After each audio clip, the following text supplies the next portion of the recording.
ka-farmers na may landak o bukol po na yan. Itlog niya, namamaga, or ito tawag sa amin ito, unlock po mga ka-farmers.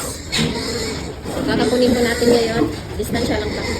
So dahil hindi po pwede ipakita sa camera mga ka-farmers, kaya distansya lang po tayo sa pagkakapon. Ayan, simulat sa pool po mga ka-farmers, ako na talaga ang nagkakapon ng mga biik namin. Bali, nasa 8 years na tayo sa larangan po ng pagkakapon. So maraming beses na po tayo nakakaranas ng may ganito po mga ka-farmers, may danlak po ang tawag sa amin or hernia po mga ka-farmers.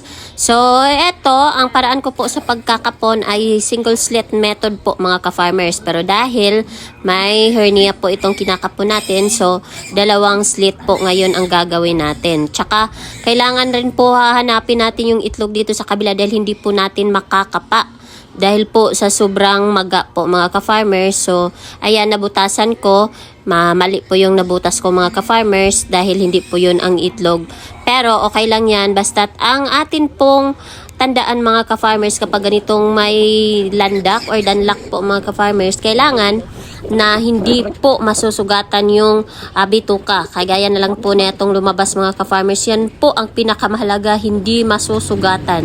Okay lang po na lumabas po ang ganyan dahil tatahiin naman po natin, walang problema yan. Basta't iwasan lang po natin na masugatan. Dahil pag masugatan po mga ka-farmers, nako, delikado po yan.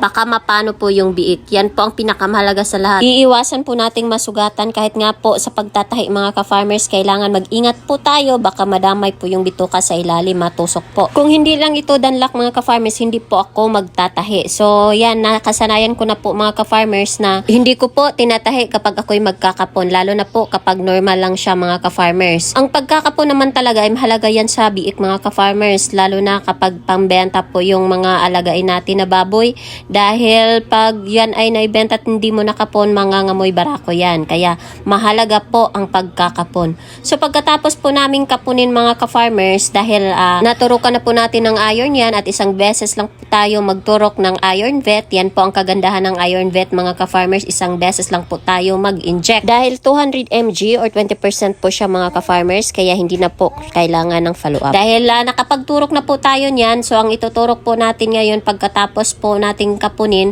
ay itong Norovet mga ka-farmers, multivitamins plus ADE po mga ka-farmers. Yan, all-in-one multivitamins po ang Norovet. Yan po ang kagandahan ng Norovet mga ka-farmers. Para iwas stress po sa ating mga biik, dahil kapag ganitong kinakapon mga ka-farmers ay may stress talaga yung ating mga biik. Pagkatapos mga ka-farmers, itong sugat ay quick heal po ang i-spray natin dito. Kapag gusto nyo naman na magturok ng antibiotic para iwas infection po mga ka-farmers, ay pwede din naman po. So, pwede po Alamycin LA po ang iturok natin na antibiotic pagkatapos pong magkapon.